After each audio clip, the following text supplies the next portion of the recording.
누가복음 6장 39절로 49절 말씀 한 절씩 교독합니다. 또 비유로 말씀하시되 맹인이 맹인을 인도할 수 있느냐? 둘이 다 구덩이에 빠지지 아니하겠느냐? 제자가 그 선생보다 높지 못하나 무릇 온전하게 된 자는 그 선생과 같으리라. 어찌하여 형제의 눈 속에 있는 티는 보고 내 눈 속에 있는 덜보는 깨닫지 못하느냐? 너는 내 눈 속에 있는 덜보를 보지 못하면서 어찌하여 형제에게 말하기를 형제여 나로 내 눈 속에 있는 티를 빼게 하라 할 수 있느냐? 외식하는 자여 먼저 내 눈 속에서 덜보를 빼라. 그 후에야 내가 밝히 보고 형제의 눈 속에 있는 티를 빼리라. 못된 열매 맺는 좋은 나무가 없고 또 좋은 열매 맺는 못된 나무가 없느니라. 나무는 각각 그 열매로 아나니 가시나무에서 무화과를 또는 진리에서 포도를 따지 못하느니라. 선한 사람은 마음에 쌓은 선에서 선을 내고 악한 자는 그 쌓은 악에서 악을 내나니 이런 마음에 가득한 것을 입으로 말함이니라. 너희는 나를 불러 주여 주여 하면서도 어찌하여 내가 말하는 것을 행하지 아니하느냐? 내게 나와 내 말을 듣고 행하는 자마다 누구와 같은 것을 너희에게 보이리라. 집을 짓되 깊이 파고 주추를 반석 위에 놓은 사람과 같으니 큰 물이 나서 탕류가 그 집에 부딪히되 잘 지었기 때문에 너희 요동하지 못하게 하였거니와 다같이요 듣고 행하지 아니하는 자는 주추 없이 흙 위에 집 지은 사람과 같으니 탕류가 부딪힘에 집이 곧 무너져 파괴됨이 심하니라 하시니라. 아멘. 누가복음 6장을 보면 바로 마태복음 5장부터 7장까지 오는 이른바 산상수훈 혹은 Sermon on the Mount, 산상설교라고 그렇게 불려지는 내용의 상당수가 들어있습니다. 주일 또 어제 그렇게 우리가 볼 수가 있는데요. 이것을 산상수훈 혹은 산상설교라고 말하는 것은 바로 그 말씀이 시작하는 내용 때문입니다. 마태복음 5장 1절에 예수께서 무리를 보시고 산에 올라가 앉으시니 제자들이 나온지라. 예수께서 입을 열어 가라사대 심령이 가난한 자는 복이 있나니 천국이 저희 것이며, 그렇게부터 시작하는 추억 같은 천국 헌법, 천국의 생명의 말씀이 쏟아져 있는 것이 산상수훈, 산상설교입니다. 그런데 이 동일한 대부분의 말씀이 나오는 누가복음 6장에서는 6장 17절에 예수께서 산에 내려오사 평지에 서심해 이를 본 사람들이 예수께로 몰려들게 되니까 예수님께서 거의 동일한 말씀을 전하십니다. 이것 때문에 어떤 성경학자들은 아예 이 누가복음 6장에 있는 이 말씀을 평지설교라, 이 땅 위에서 평지에서 설교하셨다, 그렇게 붙이기도 합니다. 여러분, 왜 마태복음 5장에서는 산 위에서 설교하셨는데 똑같은 내용이 나오는 누가복음 6장에서는 평지에서 말씀하셨는가? 이것 때문에 시비를 거는 사람도 있습니다만 이렇게 보면 됩니다. 예수님은 어디를 가든지 항상 하나님 나라, 킹덤 오브 갓, 하나님의 나라를 그렇게 선포하셨습니다. 그렇기 때문에 그 하나님 나라 백성이 살아야 할 법, 천국 헌법, 바로 산상수훈을 가는 곳마다 말씀하시다는 것입니다. 그것이 산 위에든지 산 아래든지 호숫가든지 어디서나 예수님은 언제나 하나님 나라, 그리고 그 나라 백성이 어떻게 살아야 하는가를 말씀하셨다는 것을 보게 됩니다. 자, 오늘 이 본문을 보면 예수님께서 비유를 들어 맹인이 맹인을 인도하면 둘 다 구덩이에 빠진다라고 말씀을 하십니다. 바로 이것은 잘못된 가르침을 베풀어서 자기도 넘어지고 수많은 생명도 천국에 들어가는 것을 가로막는 바리새인과 서기관들이란 것은 율법 학자들을 가리키죠. 나름대로 말씀대로 살고 말씀을 깊이 연구한다고 하는 그들이 잘못된 가르침으로 말미암아 자신도 망하고 다른 사람들도 망하게 만든다는 말씀인 것입니다. 바리새인들과 서기관들은 율법을 열심히 지켰습니다. 그리고 그 율법을 철두철미하게 지키기 위해서 각 율법마다 수십 개의 아주 세부적인 그런 적용 규칙들을 만들어서 그것을 철두철미하게 지키려고 애를 썼습니다. 그러므로 겉으로 보면 굉장히 경건하게 보였습니다. 그러나 그 밑바탕에는 왜 그렇게 하느냐? 내가 이 율법을 온전히 하나도 빠짐없이 철두철미하게 지켜야 하나님 앞에 의롭담을 인정받고 영생을 얻기 때문이다. 그래야만 바로 영생, 하나님 나라에 들어가기 때문이라는 결국에는 공로신학, 자기의 신학이 그 밑바탕에 깔려 있었던 것입니다. 그런데 정작 율법은 무엇입니까? 1차적으로 율법을 우리에게 주신 목적은 사도 바울이 잘 표현한 대로 그것은 이렇게 살면 너희가 의롭다함을 받는다라는 것을 보여주기 위한 것이 아니라 율법의 행위로서는 의롭다함을 받을 인생이 이 땅에는 하나도 없다라는 것을 보여주고 오히려 율법은 우리가 죄인됨을 드러내고 심판 아래에 있는 자인 것을 보여주는 데 목적이 있습니다.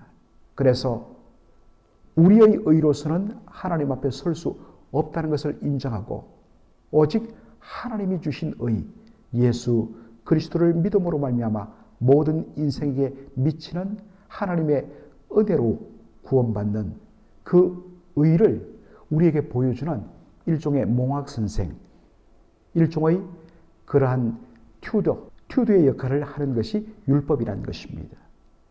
그렇게 전적으로 믿음으로 말미암아 구원받은 하나님의 백성이 은혜로 하나님 백성 된 다음에 그 다음에 율법의 역할이 뭐냐면 하나님의 뜻대로 하나님의 백성이 합당하게 하나님의 영광을 위하여 이 말씀대로 살아야 된다.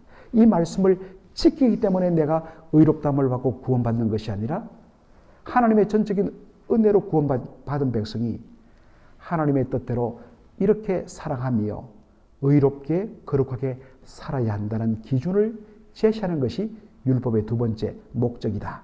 그렇게 말씀을 하는 것입니다.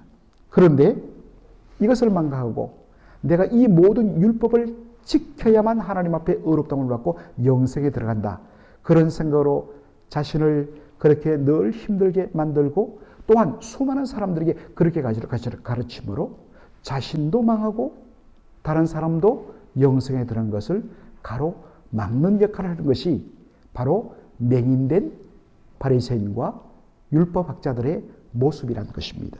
그러므로 이들에게 제일 먼저 요구된 것은 뭐냐? 내가 지금 영적으로 눈이 닫혀버린 볼 수 없는 바로 영적 맹인 스피리추얼 블라인드를 인 것을 인정해야 한다는 것입니다. 자신의 눈이 열리기만 하면 그리고 절대적으로 의로우신 하나님의 영광을 제대로 보기만 하면 저분 앞에는 나의 그 어떤 의로 하나님 앞에 나갈 수 없다는 것을 알 수밖에 없다는 것입니다. 오직 하나님께서 보내신 메시아의 대속의 죽음으로 말미암아 우리가 하나님의 거룩하신 보좌 앞에 나갈 수 있다는 것을 발견하게 된다는 것입니다. 자신의 영적인 형편이 어떠한지 모르는 이 스피리추얼 블라인드, 영적 맹인은 자기 눈이 열리지 않기 때문에 자기 눈이 열린 사람은 하나님 앞에서 먼저 자신을 바라보게 됩니다. 남에게 눈을 돌릴 여유가 없습니다. 왜 다른 사람의 허물을 보고 다른 사람의 허물을 지적하는 것이 용기가 나느냐? 내 눈이 닫혔기 때문입니다. 이 놀라운 역설이 바로 오늘 본문의 말씀입니다. 정작 자신의 눈에는 정말 덜보, 이 널판지 같은 넓다란 것이 꽉 박혔는데 자기 눈에 박힌 덜보, 이 널판지는 보지 못하고서 남의 눈에 박혀있는 조그만 티를 가지고 지적하면서 내 그것을 뽑아주겠다고 나서는 하나님께서 바라보셨을 때 얼마나 기가 막히겠습니까? 진정 하나님을 제대로 만나지 못하는 자, 내가 눈이 잠긴 자, 내가 하나님 앞에 스피리추얼 뱅크랍시 완전히 영적으로 파산된 자인 줄 알지 못하는 자가 늘 남을 판단하고 정죄합니다. 그런데 하나님을 제대로 만난 자는 남에게 눈을 돌릴 여유가 없지요. 이사야 6장에서 정말 성전 가운데 임하시는 하나님의 영광의 임재를 바라보는 순간 그는 탄식합니다. 화로다 나여 망하게 되었도다. 하나님 앞에 자신의 진면목을 제대로 발견한 사람은 먼저 자신의 죄악을 회개합니다. 그리고 다른 사람의 눈에 있는 티도 사랑의 관점으로 접근합니다. 얼마나 불편할까? 얼마나 힘들까? 내가 도와줘야 되지. 라는 심정으로 우월감이 아닌 사랑의 심정으로 접근하게 되는 것입니다. 예수님께서는 또 비유를 들기를 못된 열매를 맺는 좋은 나무가 없고 좋은 열매를 맺는 나쁜 나무가 없다라고 말씀하십니다. 가시나무에서 가시가 맺히지 가시나무에서 무화과 열매가 맺힌다거나 찔레에서 아주 맛있는 포도 열매가 맺히지는 않는다는 것입니다. 그러면서 말합니다. 그 나무가 어떤 종류의 나무인가는 무엇으로 하는가? 바로 그 열매로 한다는 것입니다. 물론 우리는 이제 오랜 삶을 통해서 지금은 다 낙엽이 떨어졌지만 풍간이 안 되지만 이 봄이 되고 잎사귀가 나면 아 이건 단풍나무다. 이건 참나무다. 우리는 알게 됩니다만은 더 정확하게 우리가 그 나무 종류를 아는 것은 그 나무가 맺는 열매를 통하여서 우리는 그 나무를 알게 되는 것입니다. 예수님이 이 말씀을 하시는 이유는 무엇입니까? 바로 우리 사람에 대하여 이야기하기 위함입니다. 선한 사람은 마음에 쌓은 선에서 그 선을 내고 악한 자는 그 마음에 쌓은 악에서 악을 내기 때문에 악한 자라는 것입니다. 우리가 종종 그렇게 말하는 경우에 그 사람 마음은 착한데 본심은 안 그런데 행동이 저래서 문제야. 말이 저래서 문제야. 틀린 말입니다. 그 마음속에 쌓은 것이 결국에는 뭡니까? 입을 통하여 나오는 것이. 입이 그런 사람은요. 심령에 악이 쌓였다는 것을 깨닫고 하나님 앞에 엎드려야 됩니다. 그런데 본질적으로 우리는 영적으로 부패한 심령을 가진 죄인들입니다. 그 결과 본질적으로 우리 안에는 선한 것이 없어서 결국에는 악한 죄를 범할 수밖에 없는 것이 우리 인생의 실상입니다. 그러면 어떻게 우리가 좋은 열매를 맺을 수 있을까요? 그것은 다름 아닌 선한 나무, 포도나무 되시는 예수님께 바로 접붙여지는 것입니다. 그래서 예수님께서 주시는 은혜의 자양분을 빨아 올리고 받아들일 때에만 비로소 아름다운 선한 포도 열매를 맺을 수 있는 것입니다. 예수님께서 산상수훈 혹은 이 평지설교를 마무리하면서 이렇게 말합니다. 입술로는 주여 주여 라고 예수님을 부르면서도 그의 삶은 그렇지 못한 것을 지적하십니다. 예수님을 주라고 고백하는 것은 바로 나는 그 주님 앞에 주님의 노예, 슬레이브, 종이라는 그 내용을 포함하고 있습니다. 그러므로 예수님을 향하여 온전히 주여, 주여라고 했을 때 저는 주의 종입니다.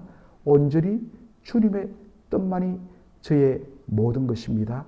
라고 순종하는 삶으로 나타납니다. 그런데 말씀을 듣고 주여 주여 하면서 행하지 않는 자, 그리고 진정 주님의 이름을 부르며 말씀대로 행하는 자의 그 차이를 바로 집으로 표현합니다. 땅을 깊이 파고 거기에 주초, 기둥을 깊이 내리고서 기반을 튼튼하게 한 위에 집을 짓는 자와 어떤 기반 없이 모래 위에 쉽게 집을 지은 자로 비교합니다. 겉으로 보면 둘 다 멀쩡합니다.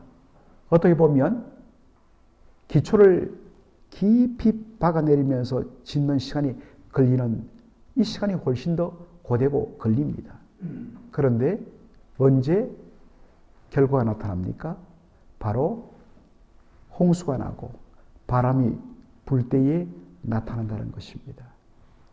겉으로 보면 다들 우리가 예수 믿고 그냥 다 멀쩡하게 잘 믿는 것처럼 보이지만 언제 그 믿음의 깊이와 그 깊이 박힌 뿌리가 드러나는가? 결국에는 바로 고난과 연단이 찾아올 때입니다. 고난과 연단이 찾아올 때에 정말 주님의 말씀을 붙들고 주님께 깊이 뿌리내는 그러한 사람들은 물론 바람 부니까 흔들리기도 합니다. 지진이 나면 집이 흔들흔들해요. 그러나 정말 지진에 대비해서 깊이 제대로 공사를 한 그런 집들은 흔들리기는 하지만 절대로 넘어지지 않습니다. 사랑하는 성도 여러분, 우리가 학창시절에 배웠던 세종대왕이 지은 그 용비어천가, 그 뿌리가 깊은 나무는 바람에 안 휠새라는 표현이 있습니다. 여러분, 예수님을 진정 주님으로 고백하시고 그 주님께 접붙이고 주님께 깊이 믿음으로 뿌리를 내려서 온전히 주의 영광을 위해서 살아갈 때에 때로 우리 인생 가운데 고달이 있고 시험이 찾아오고 역경이 있지만은 결코 흔들리지 않고 넘어지지 않고 오히려 그 고난으로 인하여 더 굳세어지고 더 단단해지는 저와 여러분의 복된 삶이 되기를 주의 이름으로 축원합니다. 아멘. 아버지 하나님, 은혜와 사랑을 감사드립니다. 오늘 이 새벽에 아버지 하나님께서 저희들에게 생명의 말씀으로 먹여주시니 감사합니다. 예수님께서 산 위에서든 평지에서든 그리고 호숫가에서든 들판이든 어디서나 사람들이 모인 곳에서 천국 헌법을 선포하시고 하나님 나라 복음을 선포하신 것, 오늘 저희들이 맛보게 하여 주심을 감사를 드립니다. 아버지 하나님, 우리가 혹여 우리의 눈이 열리지 않은 채로 하나님께서 원하시는 것이 무엇인지를 알지 못하는 채로 우리의 열심을 내다가 구덩이에 빠지고 나도 빠지고 남들도 빠지게 만드는 영적 맹인의 상태가 아닌지 주여, 주의 은혜로 우리의 눈이 열리게 하여 주옵소서. 아버지 하나님, 정말 우리의 마음속에 들어있는 것이 우리의 입술과 행동을 통하여 드러난다고 했는데 아버지 하나님이여, 엄밀하게 바라볼 때에 하나님 보시기에 우리의 마음속에 있는 것은 선한 것이 하나도 없음을 고백합니다. 아버지 하나님이여, 선하신 예수님께 우리를 온전히 접붙여 예수님에게로부터 나오는 은혜의 자양분으로 하나님, 우리가 아름다운 믿음의 열매를 맺고 우리 주님 보시기에 거룩한 열매를 맺는 그러한 삶이 되게 축복하여 주시옵소서. 아버지 하나님, 정말 믿음으로 예수님께 깊이 뿌리를 내림으로 말미암아 때로 수많은 환난과 고난 가운데서 때로는 흔들리기도 하지만 그러나 결코 무너지지 아니하는, 그리고 오히려 그 고난으로 인하여 우리가 더욱더 죽게 더 깊이 내려가고 더 우리 주님을 의지하는 그러한 아름다운 믿음이 되도록 우리의 믿음을 이 시간 점검하는 복된 시간 되게 하여 주옵소서. 예수님의 이름으로 기도하옵나이다. 아멘.